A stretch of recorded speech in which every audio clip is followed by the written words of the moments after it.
The Valley of Spiders, H.G. Wells. Towards midday the three pursuers came abruptly round a bend in the torrent bed upon the site of a very broad and spacious valley. The difficult and winding trench of pebbles along which they had tracked the fugitives for so long expanded to a broad slope, and with a common impulse the three men left the trail, and rode to a little eminence set with olive-dun trees, and there halted. The two others, as became them, a little behind the man with the silver-studded bridle. For a space they scanned the great expanse below them with eager eyes. It spread remoter and remoter, with only a few clusters of seathorn bushes here and there, and the dim suggestions of some now waterless ravine to break its desolation of yellow grass. Its purple distances melted at last into the bluish slopes of the further hills it might be of a greenock kind, and above them, invisibly supported, and seeming indeed to hang in the blue, were the snow-clad summits of mountains that grew larger and bolder to the northwestward as the sides of the valley drew together. And westward the valley opened until a distant darkness under the sky told where the forests began. But the three men looked neither east nor west, but only steadfastly across the valley. The gaunt man with the scarred lip was the first to speak. "Nowhere," he said, with a sigh of disappointment in his voice. "But, after all, they had a full day's start." "They don't know we are after them," said the little man on the white horse. "She would know," said the leader bitterly, as if speaking to himself. "Even then they can't go fast.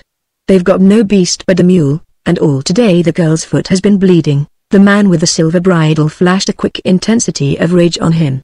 "Do you think I haven't seen that?" he snarled. "It helps, anyhow," whispered the little man to himself. The gaunt man with the scarred lip stared impassively. "They can't be over the valley," he said. "If we ride hard." He glanced at the white horse and paused. "Curse all white horses," said the man with the silver bridle, and turned to scan the beast, his curse included. The little man looked down between the melancholy ears of his steed. "I did my best," he said. The two others stared again across the valley for a space. The gaunt man passed the back of his hand across the scarred lip. "Come up," said the man who owned the silver bridle, suddenly. The little man started and jerked his rein, and the horse hoofs of the three made a multitudinous faint pattering upon the withered grass as they turned back towards the trail. They rode cautiously down a long slope before them, and so came through a waste of prickly twisted bushes and strange dry shapes of thorny branches that grew amongst the rocks, into the levels below. And there the trail grew faint, for the soil was scanty, and the only herbage was this scorched dead straw that lay upon the ground.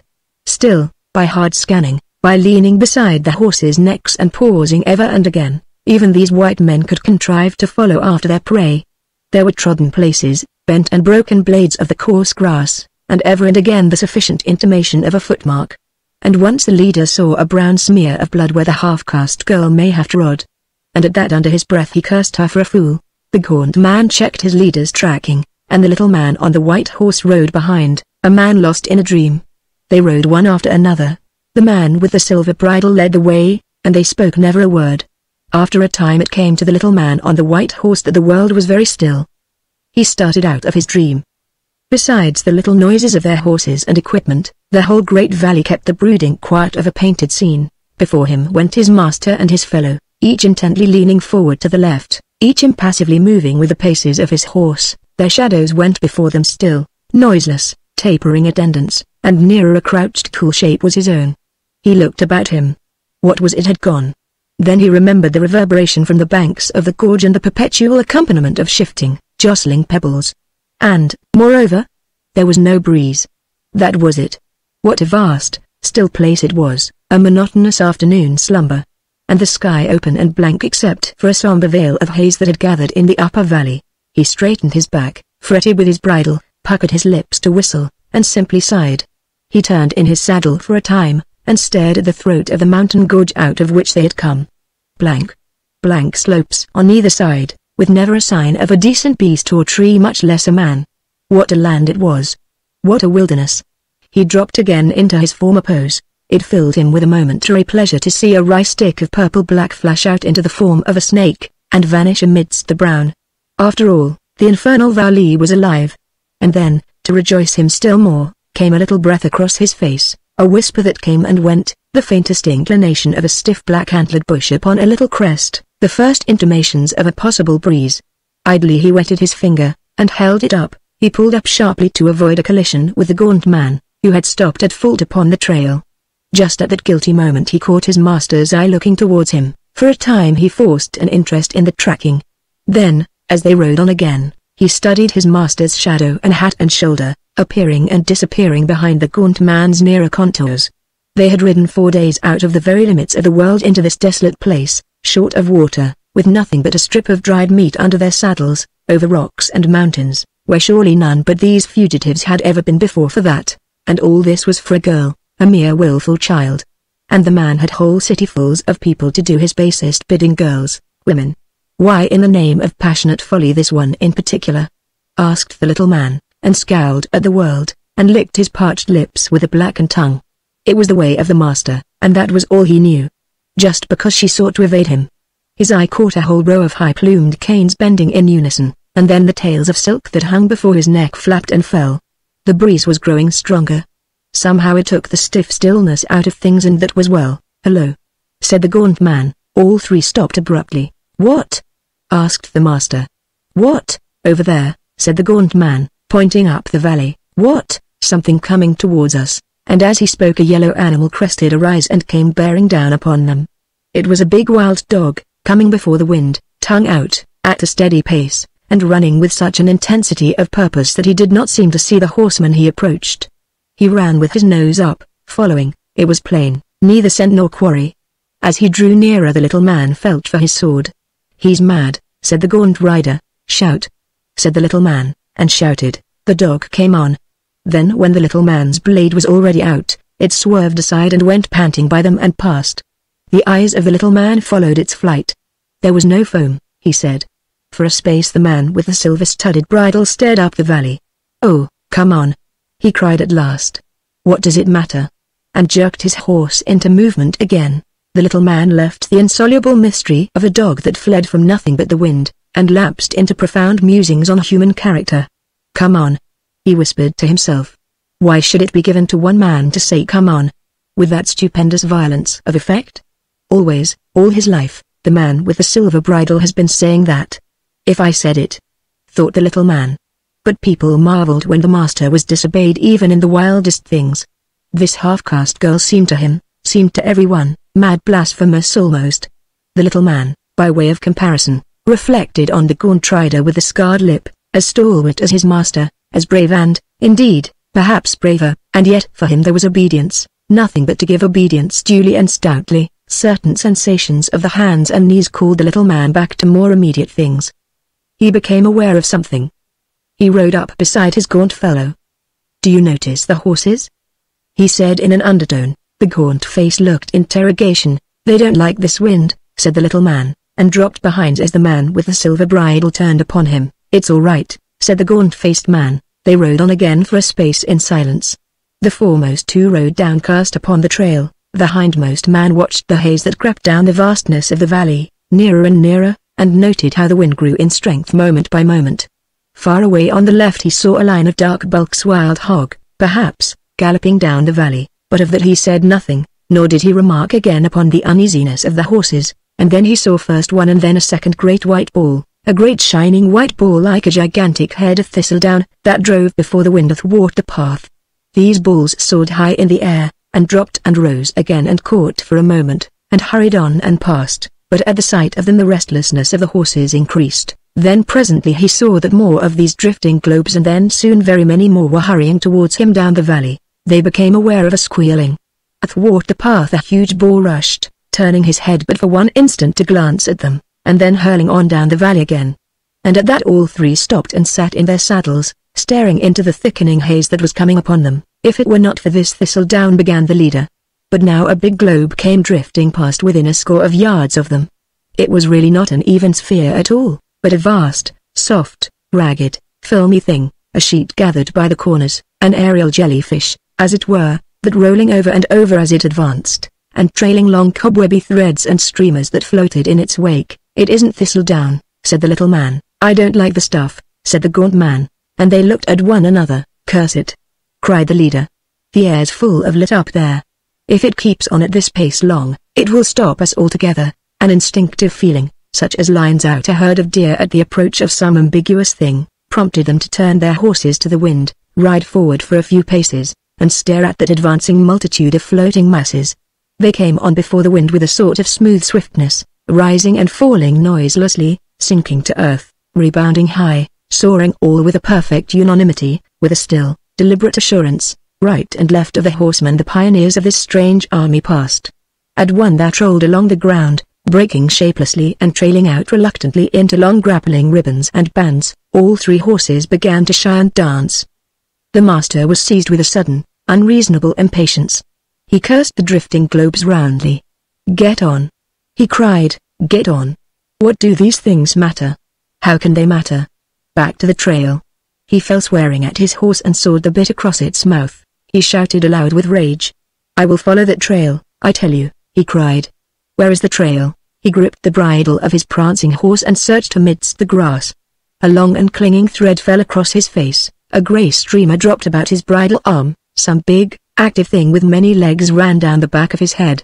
He looked up to discover one of those grey masses anchored as it were above him by these things and flapping out ends as a sail flaps when a boat comes about but noiselessly. He had an impression of many eyes, of a dense crew of squat bodies, of long, many-jointed limbs hauling at their mooring ropes to bring the thing down upon him. For a space he stared up, reining in his prancing horse with the instinct born of years of horsemanship. Then the flat of a sword smote his back, and a blade flashed overhead and cut the drifting balloon of spiderweb free, and the whole mass lifted softly and drove clear and away. "Spiders!" cried the voice of the gaunt man. "The things are full of big spiders." "Look, my lord." The man with the silver bridle still followed the mass that drove away. "Look, my lord." The master found himself staring down at a red smashed thing on the ground that, in spite of partial obliteration, could still wriggle unavailing legs. Then, when the gaunt man pointed to another mass that bore down upon them, he drew his sword hastily. Up the valley now it was like a fog bank torn to rags. He tried to grasp the situation. "Ride for it!" the little man was shouting. "Ride for it down the valley!" What happened then was like the confusion of a battle. The man with the silver bridle saw the little man go past him, slashing furiously at imaginary cobwebs, saw him cannon into the horse of the gaunt man and hurl it and its rider to earth. His own horse went a dozen paces before he could rein it in.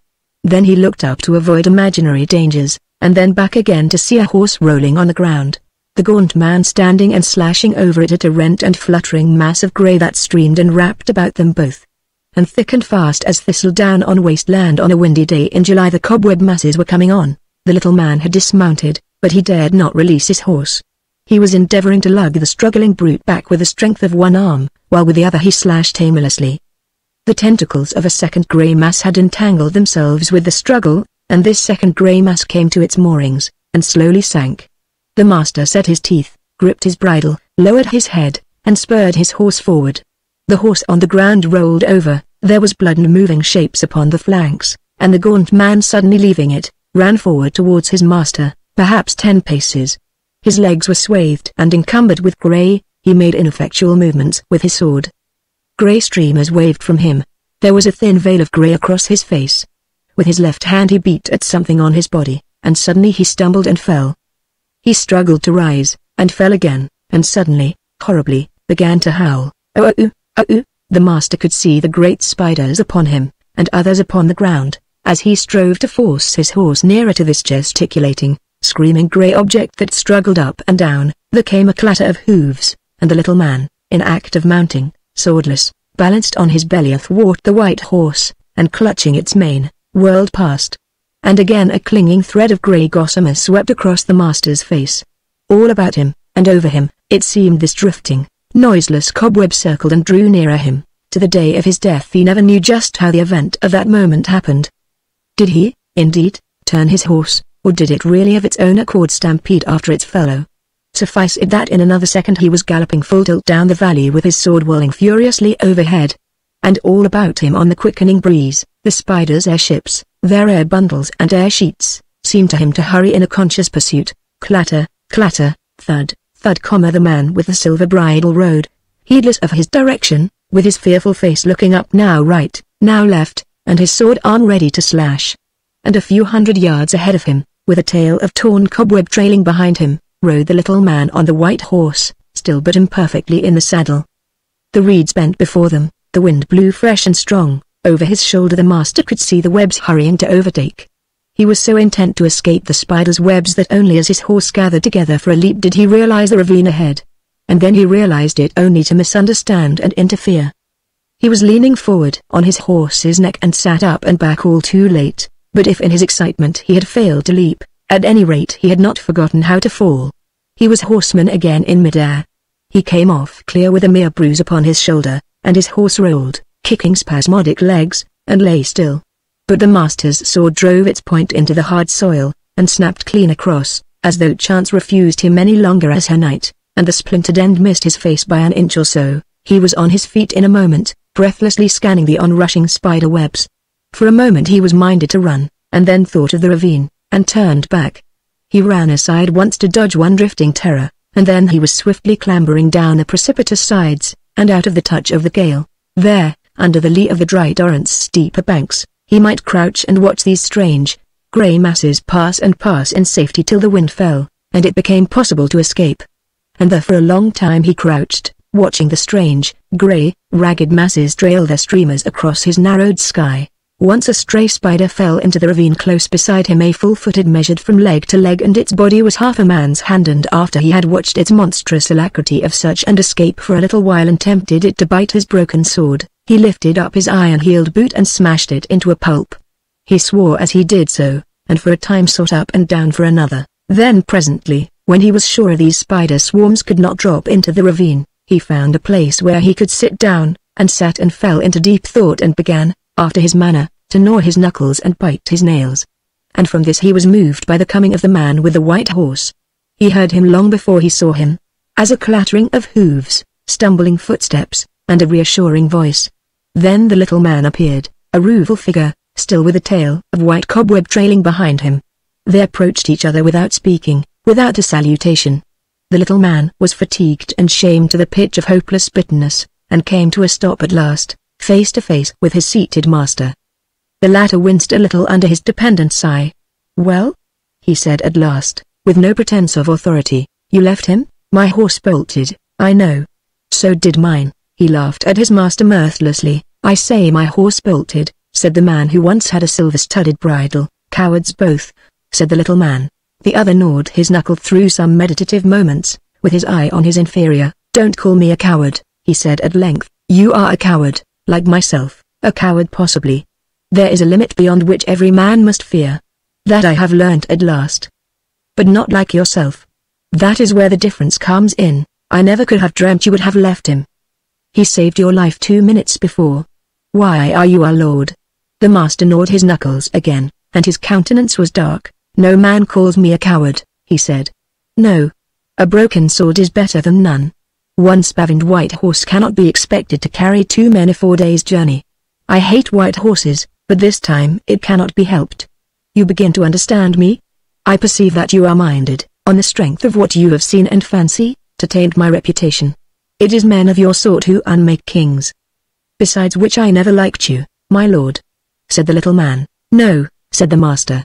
"No." He stood up sharply as the little man moved. For a minute perhaps they faced one another. Overhead the spider's balls went driving. There was a quick movement among the pebbles, a running of feet, a cry of despair, a gasp and a blow. Towards nightfall the wind fell. The sun set in a calm serenity, and the man who had once possessed the silver bridle came at last very cautiously and by an easy slope out of the ravine again, but now he led the white horse that once belonged to the little man. He would have gone back to his horse to get his silver-mounted bridle again, but he feared night and a quickening breeze might still find him in the valley, and besides, he disliked greatly to think he might discover his horse all swathed in cobwebs and perhaps unpleasantly eaten. And as he thought of those cobwebs, and of all the dangers he had been through, and the manner in which he had been preserved that day, his hand sought a little reliquary that hung about his neck, and he clasped it for a moment with heartfelt gratitude. As he did so his eyes went across the valley. "I was hot with passion," he said, "and now she has met her reward. They also, no doubt, and behold." Far away out of the wooded slopes across the valley, but in the clearness of the sunset, distinct and unmistakable, he saw a little spire of smoke. At that his expression of serene resignation changed to an amazed anger. "Smoke?" He turned the head of the white horse about, and hesitated. And as he did so a little rustle of air went through the grass about him. Far away upon some reeds swayed a tattered sheet of grey. He looked at the cobwebs, he looked at the smoke. "Perhaps, after all, it is not them," he said at last, but he knew better. After he had stared at the smoke for some time, he mounted the white horse. As he rode, He picked his way amidst stranded masses of web. For some reason there were many dead spiders on the ground, and those that lived feasted guiltily on their fellows. At the sound of his horse's hooves they fled. Their time had passed. From the ground, without either a wind to carry them or a winding sheet ready, these things, for all their poison, could do him little evil. He flicked with his belt at those he fancied came too near. Once, where a number ran together over a bare place, he was minded to dismount and trample them with his boots, but this impulse he overcame. Ever and again he turned in his saddle, and looked back at the smoke. Spiders, he muttered over and over again. Spiders. Well, well. The next time I must spin a web.